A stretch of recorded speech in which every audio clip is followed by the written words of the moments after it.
এই জিনিসটা ওয়ার্ল্ডের সবচাইতে ছোট গিম্বল ক্যামেরা।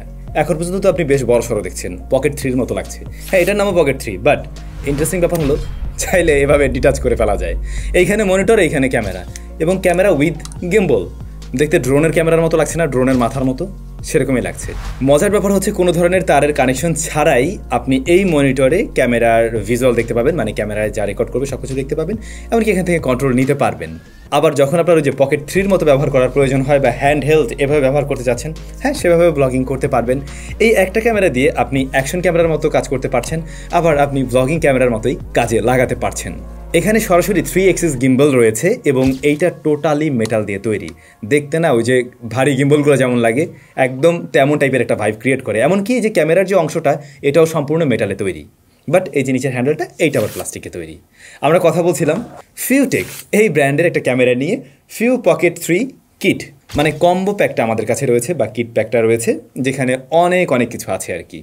ফিউটেকের নাম হয়তো অনেকেরই জানার কথা, কারণ আমাদের চ্যানেল থেকে এর আগেও ফিউটেকের কোনো একটা প্রোডাক্টের রিভিউ বোধহয় গিয়েছিল, আর এইটার রিভিউ আপনারা পেতে যাচ্ছেন আজকে। বাংলাদেশ থেকে কিন্তু অফিসিয়াল ওয়ারেন্টি সহ আপনারা পারচেস করতে পারবেন ক্যামেরা অ্যান্ড গ্যাজেটস থেকে। ভিডিও ডেসক্রিপশনে তাদের সব ইনফরমেশন মেনশন করা আছে। তাদের শপ রয়েছে কিন্তু মিরপুর শপিং সেন্টারে। ক্যামেরার যাবতীয় অ্যাক্সেসরিজ, ক্যামেরা সব কিছু তাদের কাছে অ্যাভেলেবেল রয়েছে, আর এটার কারেন্ট প্রাইসটাও মেনশন করা আছে। অলরাইট, ফিউ পকেট 3-র বক্স কন্টেন্ট হিসেবে আপনারা পেয়ে যাচ্ছেন। পকেট 3 বক্স কন্টেন্ট না, কিটের যে বক্স কন্টেন্ট রয়েছে এটার একটা স্ট্যান্ডার্ড প্যাকও হয়ে থাকে।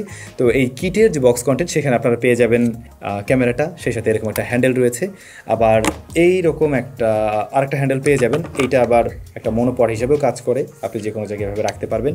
তখন শুধুমাত্র ক্যামেরাটাকে এই যে এইটার উপরে মাউন্ট করে রাখতে পারছেন। এটা ম্যাগনেটিক, এটার স্ট্রেংথটা দেখছেন তো, আপনি চাইলে এটাকে যে কোনো জায়গায় সেট করতে পারছেন যেখানে ম্যাগনেট লাগে আর কি। যেমন ধরেন আমি চাইলে আমার ফোনের রিয়ারেও এটাকে চাইলে এই যে মাউন্ট করতে পারছি, ফোনের সাথেও লেগে যাচ্ছে, এখানে সব ফোনের সাথে লাগবে না। আচ্ছা, তো ধরুন আপনি কোনো গাড়ির ড্যাশবোর্ড কিংবা আপনি কোনো একটা মেটালের কোনো কিছুর উপরে চাইলে এটাকে এভাবে অ্যাটাচ করে রাখতে পারবেন। ব্যাপারটা ইন্টারেস্টিং না? আপনি তখন এটা দিয়ে শ্যুট করতে পারবেন, এবং এটার ম্যাগনেট স্ট্রেংথ কিন্তু যথেষ্ট টাইট, খুব শক্তিশালী, খুব স্ট্রংভাবে লেগে থাকে আর কি। এমনিতে এই ক্যামেরার উপরে রেকর্ড বাটন রয়েছে, হোম বাটন রয়েছে, মেনু বাটন রয়েছে, ছোটো একটা মনিটরও আছে এখানে। প্লাস এই যে লেফট সাইডে আমরা মেমোরি কার্ড স্লট দেখছি, মাইক্রো এসডি কার্ড মূলত এখানে ব্যবহার করা যাবে, এবং জিনিসটার সাইজ একেবারে এইটুক। অন্যদিকে এর যে হ্যান্ডেলটা, এইটার উপরেও কিন্তু বেশ কিছু প্রয়োজনীয় বাটনস রয়েছে। আপনি যখন কিনা এটার সাথে কানেক্ট করে রাখবেন অথবা কানেক্ট করে নাও রাখছেন, তখনও চাইলে এটা দিয়ে কন্ট্রোল নিতে পারবেন।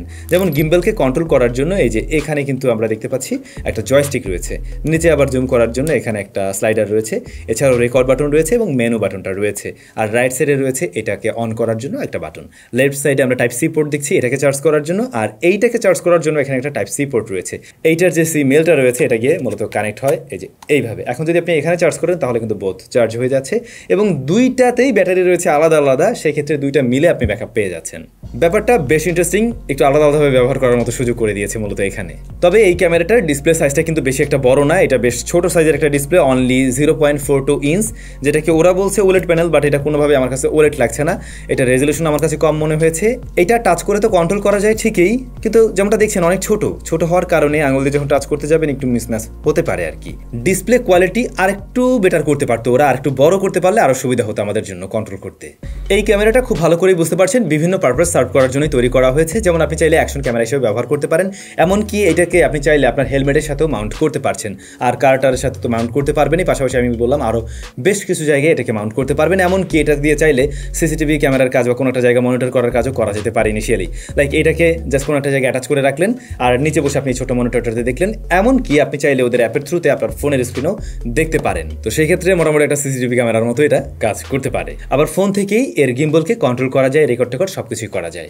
এই ক্যামেরাটার মাঝে 12 মেগাপিক্সেলের একটা সেন্সর রয়েছে এবং এর সাইজ 1/23 ইঞ্চ, যা সর্বোচ্চ 4K 60 FPS এ ভিডিও রেকর্ড করতে পারে। আর এটার ফিল্ড অফ ভিউ যথেষ্ট ভালো, 130 ডিগ্রি ফিল্ড অফ ভিউতে ভিডিও রেকর্ড করতে পারে। নর্মালি আমরা এই ধরনের পকেট ক্যামেরাগুলো এতটা ফিল্ড অফ ভিউতে দেখি না, ইভেন আপনি যদি ডিজাই ওই যে কী বল পকেট 3-র সাথে কম্পেয়ার করেন সেক্ষেত্রে অতটা ফিল্ড অফ ভিউ পাবেন না। তো বরং এটাকে আপনার কাছে কিছুটা অ্যাকশন ক্যামেরার মতো মনে হতে পারে, একটু বেশি ওয়াইডার লাগতে পারে। যারা বেসিক্যালি ব্লগিং করেন, আপনি চাচ্ছেন যে একটু ওয়াইড ফ্রেম আসুক, তাদের কাছে ভালো লাগবে। কিন্তু যদি আপনার ফেসটাকে মেইন প্রায়োরিটি দিতে চান সেক্ষেত্রে এর চাইতে অনেকটা বেটার রেজাল্ট দেয় কিন্তু DJI Pocket 3। যদিও বা DJI Pocket 3-র দাম এর প্রায় ডাবল, কারণ এটা আপনি অ্যারাউন্ড 30K বা 30K প্লাস এরকম জায়গায় পেয়ে যাচ্ছেন, সেই হিসাবে অবশ্যই এটার দাম কম। তো এই যে ফিল্ড অফ ভিউ বেশি দিচ্ছে এটা খারাপ কিছু ব্যাপারটা এমন না, কিন্তু আপনি যদি ফেস ক্যামের জন্যই ডেডিকেটেড এটাকে ব্যবহার করতে চান সেক্ষেত্রে আপনার কাছে মনে হতে পারে একটু বেশি ওয়াইড লাগছে, একটু ডিস্টর্টেড লাগবে আর কি। সরাসরি যদি ভিডিও কোয়ালিটি নিয়ে কথা বলতে চাই, এটার ভিডিও তো মোটামুটি বেশ ভালোই স্টেবল, এটার গিম্বলটা ভালো রেজাল্ট দিচ্ছে, যেহেতু এটা একটা 3 অ্যাক্সিস গিম্বল, এখানে 3টা মোটর রয়েছে এবং স্টেবিলাইজেশন যথেষ্ট ভালো। বাট আমি যদি আবারও কম্প্যারিজনে নিতে চাই DJI Pocket 3 সাথে, তাহলে কিছুটা পিছিয়ে পড়বে, একটু জিটারিং লক্ষ্য করবেন এর ভিডিওতে, এবং গিম্বলে যদি খুব বেশি দৌড়াদৌড়ি করেন তাহলে একটু শেকিনেস আছে। বাট আপনি নর্মালি যতটুকু স্টেবলভাবে শ্যুট করা ট্রাই করেন সেক্ষেত্রে আপনি স্টেবিলিটি যথেষ্ট ভালো পাবেন আর কি। এখন এটাকে কম্পেয়ার করতে পারেন আবার অ্যাকশন ক্যামেরাগুলোর সাথে, অ্যাকশন ক্যামেরাগুলোর তুলনায় এটার স্টেবিলিটি ডেফিনেটলি অনেকটা ভালো। ডে লাইটে বা ভালো আলোতে ভিডিওর শার্পনেস ডিটেল আপনারা ভালো পাবেন, কিন্তু লো লাইট এরিয়াতে ততটা ভালো রেজাল্ট দিতে পারে না, যেহেতু এর সেন্সর সাইজ অনেক আহামরি বড় না। ইভেন আমরা যখন এটা দিয়ে শ্যুট করছিলাম একটু লো লাইট এরিয়াতে কিন্তু কিছুটা স্ট্রাগল করতে দেখেছি। কালারটা আমার কাছে একটু ভাইব্রেন্ট মনে হয়েছে, একটু বুস্টেড লেগেছে। আকাশের কালারটা বিশেষ করে ও একটু বেশি টুইক করে প্রেজেন্ট করার ট্রাই করে, আবার অন্যদিকে হেভি হাইলাইটটাকে ব্যালেন্স করতে গিয়েও কিছুটা প্যারা খায়, তখন লো লাইট এরিয়াগুলো অনেকটাই ডার্ক করে ফেলে আর কি, ডিটেল কম পাওয়া যায়। গ্রেনের দেখা পেয়েছি লো লাইটে, বিশেষ করে কর্নার এরিয়াতে। তবে ভালো লাইটিং কন্ডিশনে এ ধরনের সমস্যা আপনি ফেস করবেন না, আর হেভি এক্সপোজার এরিয়াতে গিয়েও একটু হিমশিম খেয়ে যাবে এই ক্যামেরাটা। এই বিষয়গুলোতেই মূলত DJI Pocket 3 এগিয়ে থাকে, তবে দামেরও একটা ব্যাপার আছে, সেটা মাথায় রেখেই আপনি আগাবেন। এমনিতে এই ধরনের পকেট ক্যামেরাগুলোতে যে ধরনের ফিচার আমরা পেয়ে যাই, টাইম ল্যাপস, স্লোমো, তা কিন্তু এই ক্যামেরাটা আপনি পেয়ে যাচ্ছেন। কার্ড সাপোর্ট নেয় সর্বোচ্চ 512 GB পর্যন্ত, তবে এর বডিতে রেকর্ড করার মতো কোনো সুবিধা নেই, সেরকম কিছু থাকলেও ভালো হতো আমাদের জন্য। এই যে ছোট্ট ক্যামেরাটা দেখছেন, এই ক্যামেরার মাঝে 280 mAh এর ব্যাটারি রয়েছে, এবং এর যে এই হ্যান্ডেলটা এর মাঝে রয়েছে 750 mAh। দুইটা একসাথে থাকলে অনেক ভালো ব্যাকআপ পাওয়া যাবে। আপনি তখন এই যে 4K 60 fps যদি রেকর্ড করেন, আপনি অলমোস্ট 2.5 ঘন্টার মতো রেকর্ড করতে পারছেন। তবে ছোট্ট ক্যামেরাটা দিয়ে শুধু ডিটাচ করে যদি ব্যবহার করেন তখন কিন্তু ব্যাকআপ কম পাবেন, এবং ঘন্টাখানেকের মতো আপনি রেকর্ড করতে পারবেন। তো এতক্ষণ পর্যন্ত যারা ভাবছিলেন আমি এইটা নিয়ে একদম অ্যাকশন ক্যামেরার মতো ওইভাবে লং টাইম শ্যুট করব, তাদের জন্য কিন্তু এই জায়গাটা একটা কমতিই থাকে। তবে আপনি যদি এমন কোনো একজন ক্রিয়েটর হতে চান যে কিনা একটা ক্যামেরা দিয়ে সব ধরনের রেকর্ড করতে চাচ্ছেন এবং টানা অনেক শ্যুট করবেন না, আপনার ধরুন অ্যাকশনের কিছু শ্যুট নেওয়া দরকার, সেক্ষেত্রে আপনি কিছুক্ষণের জন্য শ্যুট করলেন, তখন এই ক্যামেরাটাকে ডিটাচ করে নিয়ে আপনি আপনার মোটো ব্লগিং চালালেন, অথবা গাড়ির সাথে আপনি শ্যুট করলেন। হ্যাঁ, সে কাজগুলো অবশ্যই করতে পারবেন, একটা ক্যামেরাতে আপনার সব ধরনের কাজ হয়ে যাচ্ছে। বাট শুধুমাত্র আপনি যদি অ্যাকশন ক্যামেরা হিসেবে রেখে ব্যবহার করতে চাচ্ছেন, ওরকম অ্যাকশন ফুটেজ নিতে চাচ্ছেন, সেক্ষেত্রে ব্যাটারি নিয়ে আপনাকে একটু প্যারায় পড়তে হবে। আবার সেটা করাটাও ঠিক হবে না, কারণ এই ক্যামেরাটা মোটেই কোনো ওয়াটারপ্রুফ ক্যামেরা না। এই ক্যামেরাটার কমতির জায়গাগুলোর মধ্যে হলো এইটার সেন্সরটা আরেকটু বড় করতে পারতো ওরা, দ্বিতীয়ত এটার ডিসপ্লেটা আরেকটু বড় করা দরকার ছিল, এবং এর যে মেইন বডিতে আরেকটু বড় ব্যাটারি যদি দিতে পারতো, যদিও এটার বডিটা অনেক ছোট। আই হোপ নেক্সট টাইম আমরা সিলিকন কার্বন টার্বন যখন আসতে দেখবো একদম এই সমস্ত গ্যাজেটসের জন্য, তখন বোধহয় আরেকটু বড় ব্যাটারি পেয়ে যাবো। তো এটার ব্যাটারিটা আরেকটু বড় হলে সুবিধা হতো আর কি। এই জায়গাগুলো মূলত এর কমতি।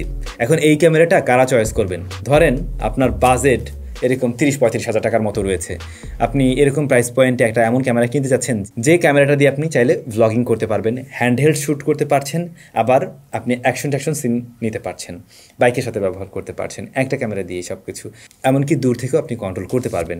এই ধরনের জিনিস যদি আপনার দরকার হয় তখন গিয়ে এটাকে চয়েস করতে পারেন। আবার যদি আপনার এরকম মনে হয় যে না, আমার আসলে দরকার একটা অ্যাকশন ক্যামেরাই, আমি অ্যাকশন ক্যামেরাটা দিয়ে আমরা কাজ করতে পারবো, সেক্ষেত্রে আপনার এই ক্যামেরাটাকে চয়েস করাটা ঠিক হবে না।